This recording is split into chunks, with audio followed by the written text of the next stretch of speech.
ഇന്ത്യയിലെ ഏറ്റവും വലിയ സംസ്ഥാനമായ രജപുത്രരുടെ നാട്ടിലേക്ക്, നമ്മുടെ സ്വന്തം രാജസ്ഥാനിലേക്ക് ഒരു യാത്ര പോയതാണ്. മരുഭൂമികളും വൈവിധ്യമാർന്ന കലകളും സംസ്കാരം കൊണ്ടും സഞ്ചാരികളുടെ പറുദീസയിലേക്ക് ഒരു യാത്ര. കഴിഞ്ഞ മാർച്ച് 6-നാണ് കോട്ടയം റെയിൽവേ സ്റ്റേഷനിൽ നിന്നാണ് ഞാൻ അടങ്ങുന്ന 4 സംഘം രാജസ്ഥാനിലേക്ക് യാത്ര തിരിച്ചത്. ഞാനും എൻ്റെ സുഹൃത്ത് പ്രമോദ് ചേട്ടനും അദ്ദേഹത്തിന്റെ ഭാര്യയും അച്ഛനും ആയിരുന്നു മറ്റ് 3 ആളുകൾ. മുൻകൂട്ടി തീരുമാനിക്കാതെ പെട്ടെന്നുണ്ടായ യാത്രയായത് പതിവ് യാത്രയിൽ ഉണ്ടാവാറുള്ള പങ്കാളികളെ വിളിക്കാൻ പറ്റാത്തതിന്റെ നീരസം അവർക്ക് ഉണ്ടായിരുന്നു. കോട്ടയം റെയിൽവേ സ്റ്റേഷനിൽ നിന്നും വൈകിട്ട് 6:35-ന് BVM എക്സ്പ്രസ് അഹമ്മദാബാദിലേക്കാണ് ആദ്യ ട്രെയിൻ. സ്ലീപ്പറിന് 790 രൂപയായിരുന്നു ചാർജ്.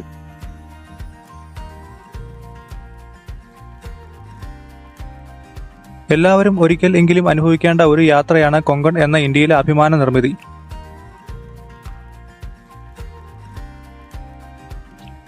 (2117 കിലോമീറ്റർ ദൂരമുണ്ട് രാജസ്ഥാനിലേക്ക്. ഏകദേശം 35-36 മണിക്കൂർ യാത്ര ഉണ്ടായിരുന്നു. കൊങ്കൺ റെയിൽവേ എന്ന മഹാത്ഭുതം ആയിരുന്നു ഈ യാത്ര ഞങ്ങൾക്ക് സമ്മാനിച്ചത്.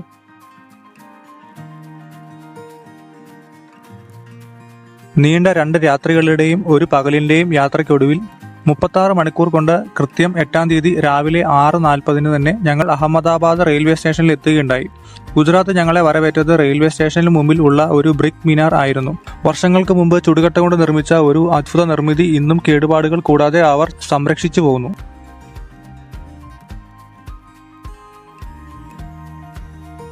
അടുത്ത ട്രെയിൻ അസർവ ജംഗ്ഷനിൽ നിന്നും ആയതിനാൽ റെയിൽവേ സ്റ്റേഷനിൽ നിന്നും ഇറങ്ങി ഫ്രഷ് അപ്പ് ആയതിനു ശേഷം ഒരു ഓട്ടോയിൽ അസർവയിലേക്ക് യാത്ര തിരിച്ചു.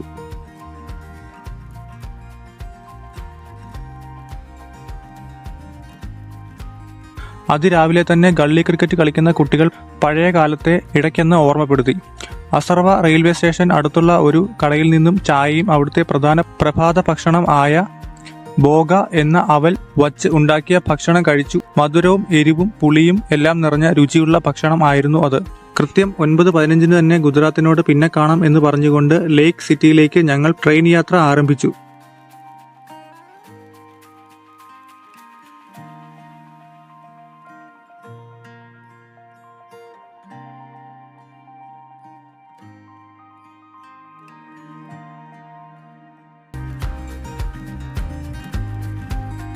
ചുറ്റും ചോളങ്ങളും ഗോതമ്പുകളുടെ പാടങ്ങളുമാണ് ഞങ്ങളെ വരവേറ്റത്. പ്രമോദ് ചേട്ടന്റെ അച്ഛൻ അത് കൗതുകത്തോടെയാണ് നോക്കിയിരുന്നത്. 3 മണിയോടുകൂടി ഉദയ്പൂരിലേക്ക് ഞങ്ങൾ എത്തുകയുണ്ടായി. ആദ്യം തന്നെ അവിടുത്തെ ഒരു റൂം എടുത്തു. ഫ്രഷപ്പായി. 1000 രൂപയാണ് റെന്റ്. അതിനുശേഷം അടുത്തുള്ള കടയിൽ നിന്നും ഉച്ചഭക്ഷണം കഴിച്ചു. ആലു പൊറോട്ട ആയിരുന്നു കഴിച്ചത്.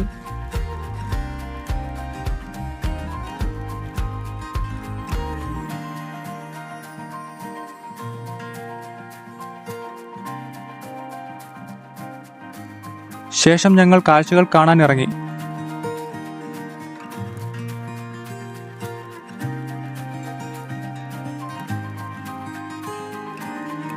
അഞ്ചു മണിയോടുകൂടി ജഗദീഷ് ടെമ്പിൾ ആണ് ആദ്യം കണ്ടത്. കല്ലിൽ തീർത്ത ഒരു അത്ഭുത നിർമ്മിതിയായിരുന്നു അത്.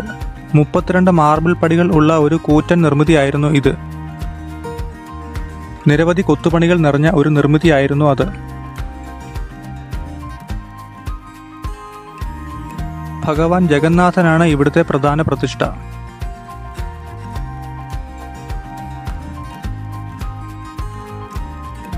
(1651) രാജ് ജഗത് സിംഗിന്റെ കാലത്താണ് ഈ ടെമ്പിൾ പണിതത്. 79 അടി ഉയരമുണ്ടായിരുന്നു ഇതിന്. ഇതിനുശേഷം ഞങ്ങൾ പോയത് അവിടെ അടുത്തു തന്നെ ഒരു ആർട്ട് തിയേറ്ററിലായിരുന്നു. രാജസ്ഥാനിലെ traditional folk dance, puppet dance എന്നിവ കാണാൻ ടിക്കറ്റ് എടുത്തു. ഒരാൾക്ക് 250 രൂപയാണ് ചാർജ്. 2 മണിക്കൂറായിരുന്നു പ്രോഗ്രാം. രാജസ്ഥാനിലെ ട്രഡീഷണൽ വസ്ത്രങ്ങൾ, ആഭരണങ്ങൾ എന്നിവ അണിഞ്ഞായിരുന്നു അവരുടെ അവതരണം. ഇത് ഞങ്ങൾക്ക് വളരെ വൈവിധ്യമാർന്ന ദൃശ്യാനുഭവമായിരുന്നു നൽകിയുണ്ടായിരുന്നത്. ആദ്യം തന്നെ അവർ ഞങ്ങൾക്ക് ചായ നൽകി. മൺഗ്ലാസിലായിരുന്നു ചായ. അതിനുശേഷം ആദ്യം കണ്ടത് പപ്പറ്റ് ഡാൻസ് ആയിരുന്നു.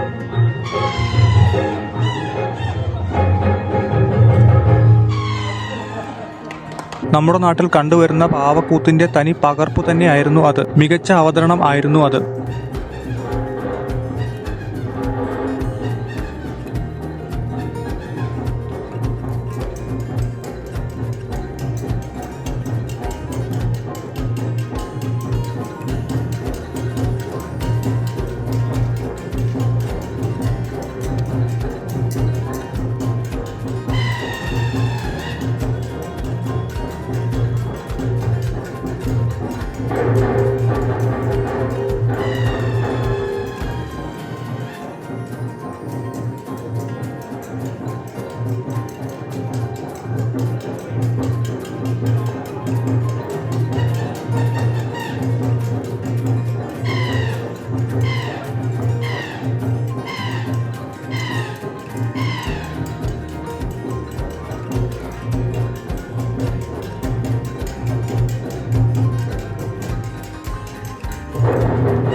ഭവായ് എന്ന നാടോടി നൃത്തം ആണ് ആദ്യം കണ്ടത്. അവിടെ തനതായ വേഷശൈലിയിൽ തലയിൽ കലങ്ങൾ വെച്ച് ബാലൻസ് ചെയ്തുള്ള നൃത്തരൂപമായിരുന്നു ഇത്.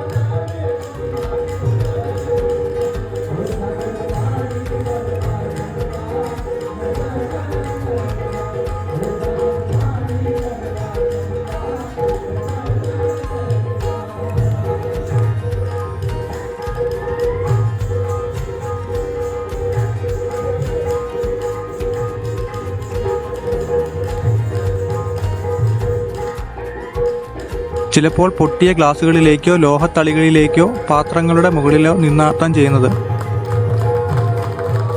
ഇത് കാണികളിൽ ആകാംക്ഷ ഉളവാക്കിയിരുന്നു.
തലയ്ക്ക് മുകളിൽ നിലനിലയായി വെച്ച കലങ്ങളുമായി ഇവർ കാണികളിലേക്ക് ഇറങ്ങി വരുന്നു. ഇത് വലിയൊരു ആകാംക്ഷയാണ് ഉളവാക്കിയത്. അടുത്തതായി അവർ അവതരിപ്പിച്ചത് ചാരി ഡാൻസ് ആണ്. തലയിലെ കുടങ്ങളിൽ വിളക്ക് കത്തിച്ചു വെച്ചിരിക്കുന്ന ഡാൻസാണിത്. വർണ്ണാഭമായ വസ്ത്രങ്ങളും ആഭരണങ്ങളും ധരിച്ച് സ്ത്രീകൾ തലയിലുള്ള പിച്ചള കലങ്ങൾ പിടിക്കുന്നു. ചാരി കത്തിച്ച വിളക്ക് ഇതിൽ കാണാം. നർത്തകർ തലയിൽ തൊടാതെ കത്തിച്ചു നിൽക്കുന്ന കലം തലയിൽ ബാലൻസ് ചെയ്തുകൊണ്ട് നൃത്തം ചെയ്യുന്നു.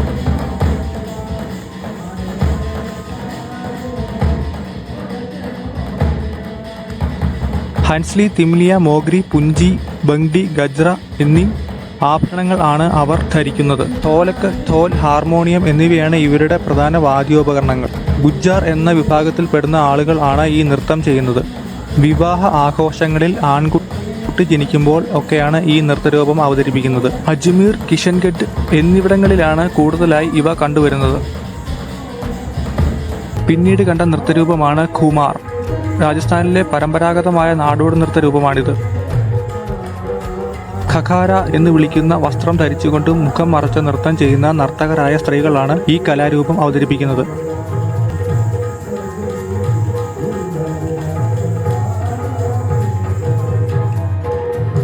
വലിയ വട്ടത്തിൽ അകത്തേക്കും പുറത്തേക്കും നീങ്ങുന്ന നർത്തകർ ഒറ്റക്കാലിൽ നിന്ന് തിരിയുന്നതാണ് നൃത്തത്തിന്റെ ശൈലി.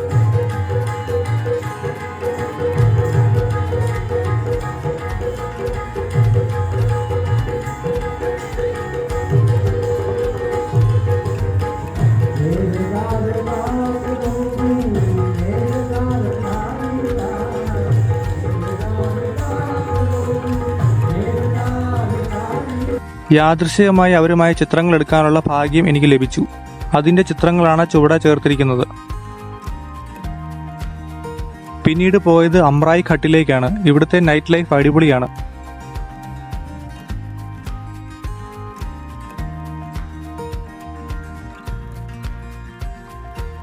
പല വർണ്ണത്തിൽ ദീപ അലങ്കാരങ്ങളാൽ വർണ്ണ വിസ്മയം തീർത്തുകൊണ്ട് കാഴ്ചക്കാരുടെ കണ്ണിൽ വിസ്മയം തീർക്കുകയാണുണ്ടായത്. ശേഷം ഭക്ഷണം കഴിച്ച് ഞങ്ങൾ റൂമിലേക്ക് മടങ്ങി. പുതിയ പുലരിയിലെ പുതിയ കാഴ്ചകൾക്ക് വേണ്ടി.